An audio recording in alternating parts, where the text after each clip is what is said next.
In the heart of a quiet English valley, where the fog clung to the hills like old secrets, stood a house that time had almost forgotten, the Belgrave Estate.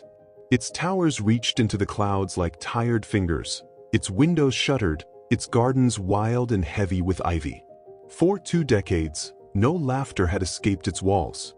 No footsteps echoed in its halls. Only the wind and the restless creak of wood dared to disturb its silence. Arthur Belgrave had lived there once. A man of invention and intellect. A man whose genius had long been eclipsed by tragedy and rumor. When the news of his death spread, it came quietly, like a sigh. Yet in that sigh, destiny stirred.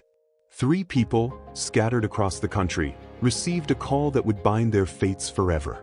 Eleanor March, a young artist whose dreams had dried as quickly as her paints.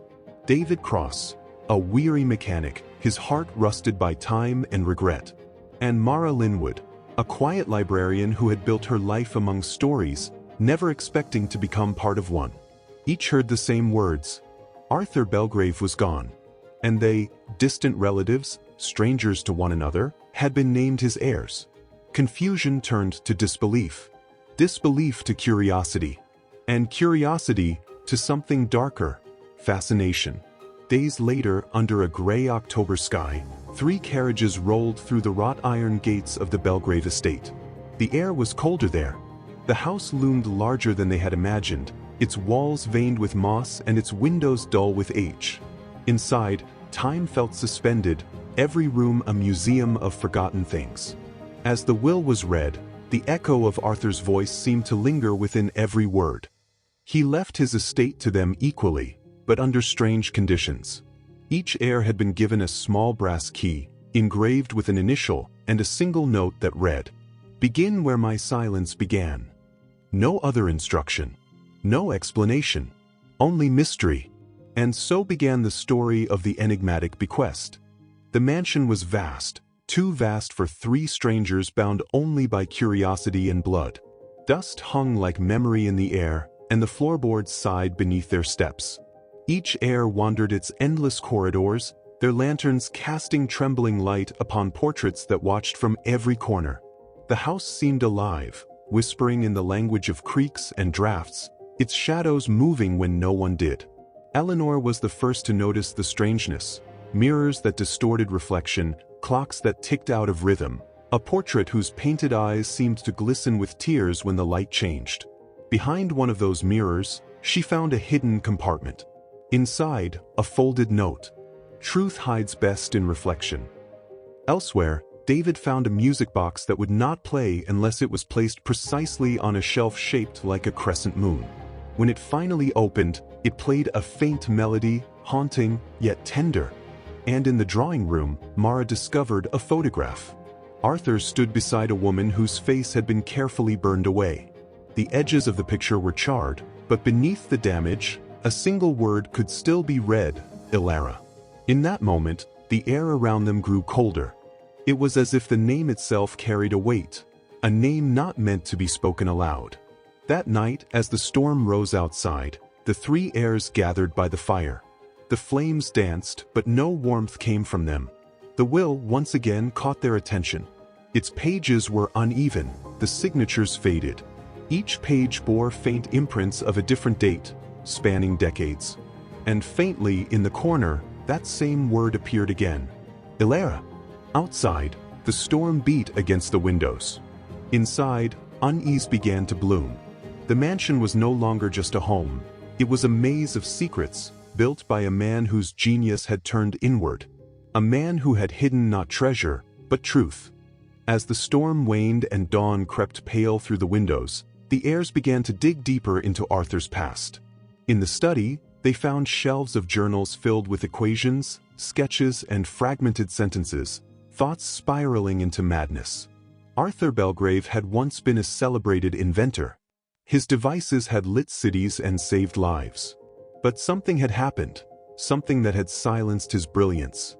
The town had its own stories. They said Arthur had loved a woman named Ilara, whose laughter once filled the halls of the estate. But when she fell ill, his genius turned desperate. He withdrew from the world, claiming he could preserve what death sought to steal. Years passed.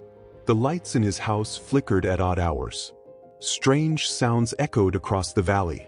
And one night, a fire consumed part of the mansion. Ilara was never seen again. Arthur lived the rest of his life alone, his heart entombed within those walls, his only companion, silence. Now, that silence was broken. In a drawer, beneath a page marked Project E, the heirs found a map of the mansion. One room was circled in red, a chamber beneath the west wing. The note beside it read, "Here's six." By dusk, they reached the west wing. The air grew colder, heavier, almost metallic. At the end of the corridor stood a door sealed by rust and age. 3 locks. 3 keys. When the last key turned, the door gave way, opening not into darkness, but into memory. The hidden room was a world untouched by time. Shelves lined the walls, filled with tools and devices beyond comprehension, copper wires, glass tubes, gears the size of hearts. At the center stood an enormous machine, shaped like an organ, its pipes stretching toward the ceiling. It hummed faintly as though breathing. A single lantern illuminated a plaque upon its base. Memory Keeper, Belgrave, 1892. Nearby, another inscription. Ilara lives in every sound. As the lantern light flickered, the machine began to stir. Softly, it played the same melody from the music box. And then, a voice. Gentle, feminine, fragile as light through glass. Ilara's voice. Her words trembled through the air, speaking of love, of fear, of a promise broken by obsession. Arthur had not wanted to let her go. In his grief, he had built the device to capture her essence, her laugh, her tone, her soul. But the machine had taken more than her voice. It had taken her peace. The heirs felt it, a chill that pressed against their hearts, a sorrow not their own. The room darkened. The air thickened. And within the machine, a whisper escaped, a voice no longer loving, but pleading. Leave, or stay forever. The lights burst one by one. The machine wailed with the cry of a soul torn in two. The walls shook, and then, silence. Only the melody lingered, faint and incomplete. When dawn came, the room was still. The machine, lifeless.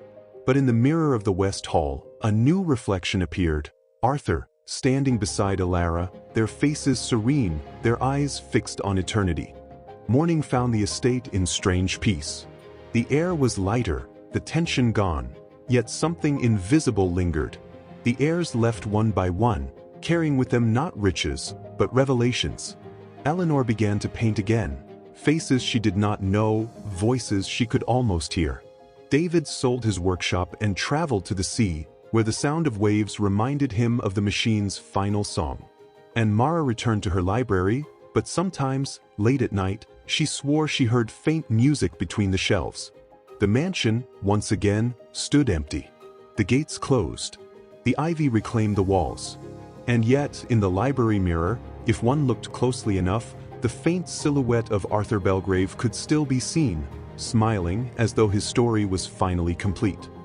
Please like and subscribe to this channel.